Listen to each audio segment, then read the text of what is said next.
Good morning, everybody. It's the first day of 2021. Happy New Year.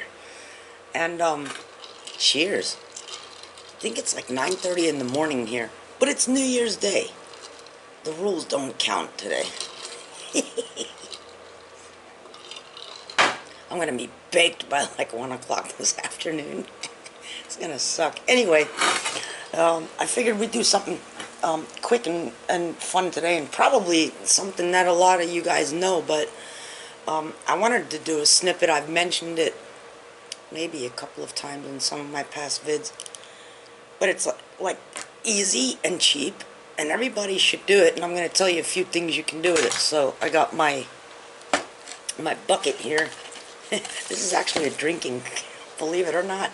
I drink out of this thing. I got 2 of them. This holds a very large margarita. It's all that counts in our house. Alright, so, anyway, these are scallions.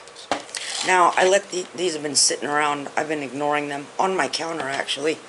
But, like, you know, you go to the supermarket, you're in the produce section, and when you're in the side of the produce section, you've always got that little area, and they've always got scallions like this, rubber banded together in a big fat bunch. My roots are a little bigger, but usually when you see them in the supermarket, they have like minimal little, it's clipped off right there, right? Now in our supermarket, you can get bunches like this for like 49 cents. I think it's 49 cents. Pew. And, yeah, they stink too sometimes. So anyway, you get a big bunch, and they're in this one, 3, 4, 5, 6. Usually they've got 5 to 7 in a bunch, maybe more, depends. I always grab the one that have the most bunches on them. So anyway, the most stems, stalks, whatever. So anyway, in there, it doesn't matter if I only have to go there, like, let's say I'm running out of only 1 or 2 things. I always take the extra few steps to go down to the produce section, and I grab a bunch of these, because they're only 49 cents. You know, it's not going to make or break you, really. Always, each and every time. And I collect them over time, and they are all over the property. I just shove them in the dirt everywhere after I do what I'm going to tell you. So when I come home and I grab these, now these are outgrown a little bit, right? So I'm going to have to focus this down a little if you can't see it. Too far away. Right, let me bring it down a little bit. Does that work? Yeah, that works. Okay. So, when I bring them home, usually, let's take this one. I'm going to strip off the dead stuff. You know, like all scallions, you'll have dead ends on it. And you just pull that off and compost it or whatever. So, anyway, you've got your good green... Now, this is a lot taller and thicker than... And usually when you grab the bunches at the supermarket, they'll be a little skinnier, but you know, I yank mine out. Mine, you should see some of the ones out there. They've got some girth, man. Seriously, my scallions get huge. Hey, don't laugh. Girth is very important. You should see my carrots and squash. They may not be the longest, but they got girth, baby. Yeah, I know, somebody's watching and going, oh, jeez, here we go, give me a break. Come on, girls. You may not admit it, but you think about it all the time. It's important. All right, anyway. So, you take you take your stem that you get, and then what I do is, because you see it's got, let me move this over a little bit, you know, your little white part with the roots here. Like I said, the roots will generally be just a teeny bit shorter, but don't worry about it. You see even a teeny bit of root, you're good to go. These things, they're practically indestructible. So I take my scissors. These have been washed already, but I left everything like that's going dead on the end or drying just to show you. And if there's anything that dries on the end, you just snip it off, right? And then I take the I take this and I cut just about right about there. I've always got like a little cup when I'm done, and with water, and I stick them in there. Okay, so we'll put this off to the side for a minute. And then I take these. This one's long. I take these and I actually snip them into, I hope you can see that, small little, it's easier to do with scissors than a knife. I have my herb scissors, I do this with all the time. And you just cut them into little snippets here, right? Ooh, that was like the drumstick thing. Speaking of which, I've been doing some rock and roll today on the drums, baby. Alright. Now, that was all the green parts. The white parts, when I snip them, I put them off to the side a little bit. I'm going to tell you why later. Now, sometimes I'll take just a little bit of these, but that's when I bring them in from the garden. And I'll snip them up like this. You know, uh-oh, some just fell off. I guess you can see that. And I lay them out and I put them in my freezer and like flash freeze them so they don't stick together. And then I put them together in a little thing and leave them in the freezer. So if I'm cooking and I want to have them, I can go in there and grab a handful, put them in, and you've basically got fresh scallions. For those of you that, you know, they're not, you know, you don't have access to it over the winter, whatever. So they'll go till it's pretty cold though, actually. Now, if you're not freezing them, here's the one thing that everybody should be doing. Dehydrate them or dry them. I dehydrate them. You can do it two ways. I have a dehydrator now, but you can do it in the oven too. If you're going to dehydrate them in the oven, you lay them out, you know, as best you can, separated. And then you do the oven like really low, like 125 max 130 for about 3 to 5 hours. It all depends. And that's where the white part comes in. If you're freezing them, you can just leave the white parts like this.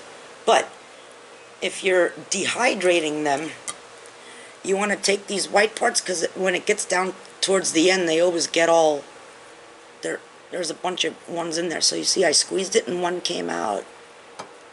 You squeeze another one and they come out. Separate them is what I'm saying.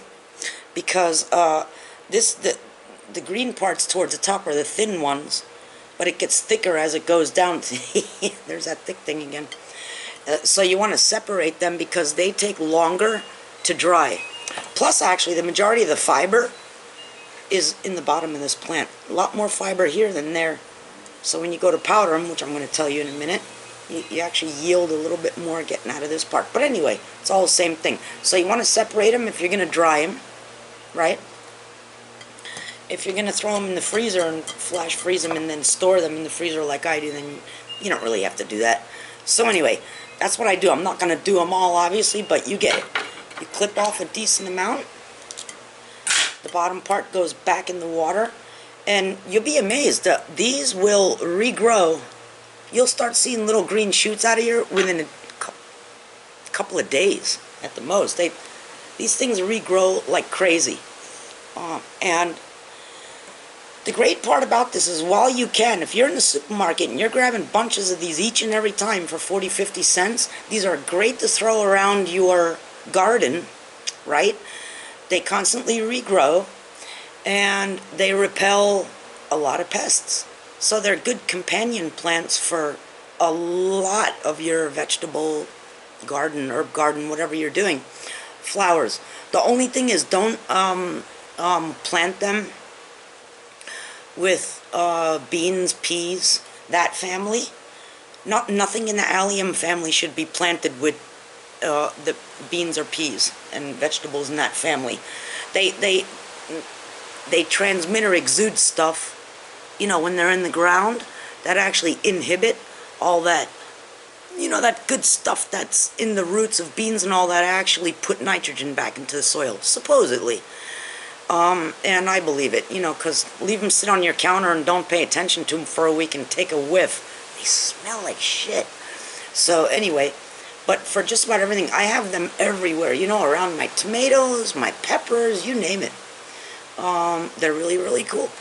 So, by the way, sunflowers do the same thing with beans and peas, in case you didn't know. I know a lot of people they grow sunflowers, and then they use the stalks and all that to run their beans up. I mean, I guess that works for some people, but supposedly sunflowers actually do have an inhibitory property, kind of like this, when it comes to beans and peas. Just saying, gotta look it up yourself. So anyway, experiment, right? Whatever you see works. Now, you dehydrate it. The other cool thing is, when you dehydrate it, you can, once you're done dehydrating and it's all really good, you store them in airtight containers, right? And in your pantry. And you should always have that, because it's really, really good. Like, you grab a handful, and throw it in your soups or stews or whatever. And again, if you do what I do, you have an unending supply of this stuff. So even in times where you had a bad onion crop, or you're not growing a lot of onions, or you don't have room to grow a lot of onions, just do this. They're a milder form, but they're delicious, Alright, so when you dry them, and you have them in your jars, you can also take it, and I do this too, and you buy onion powder, or recipes call for onion powder. You can do yourself up a little bit of fancy onion powder remember, when you dehydrate, it's still green, right? And you take the dehydrated, however amount you want, throw it in your coffee grinder, and powder it. Grind it down, and then put it in your little spice shaker or whatever. And then you've got powdered onion, powdered green onion. It's pretty cool. That, or if you keep it in your preps, jars of it, for after it's dehydrated, you can rehydrate it, which is really a beautiful thing to do. Everybody should dehydrate quite a lot of things, especially if you're a prepper and you're into food saving and all that. Dehydration is just great. So you just put some boiling water over it, and that's it. You reconstitute your scallions, and you've got stuff to add to your meals. Approximately a quarter cup of fresh chopped up, like I did on the plate. Quarter cup of fresh chopped up scallions will yield you the equivalent of about, I'd say, 1.5 to 2 teaspoons of powder, somewhere in that neighborhood. Remember, the white stuff, once it's dehydrated and chopped up, powdered up, yields you just a little bit more. There's bunches of fiber in here. As it goes up, it's less and less. So, all depends on how much of that you have in there, too. So, like I said, 1.5 to 2 teaspoons of powder it'll yield you after you're done dehydrating it and grinding it up. But anyway, so I just wanted to tell you that it's something probably sounds really stupid, because I know a lot of you probably do it already. And the thing is, if you don't have a garden to shove it into, who cares? Just start throwing them in jars of water all over your counter. They'll end up like this. They're very forgiving. You can't kill these darn things.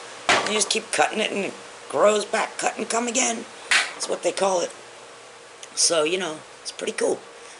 Awesome thing to do. You can do the same thing with onions, by the way.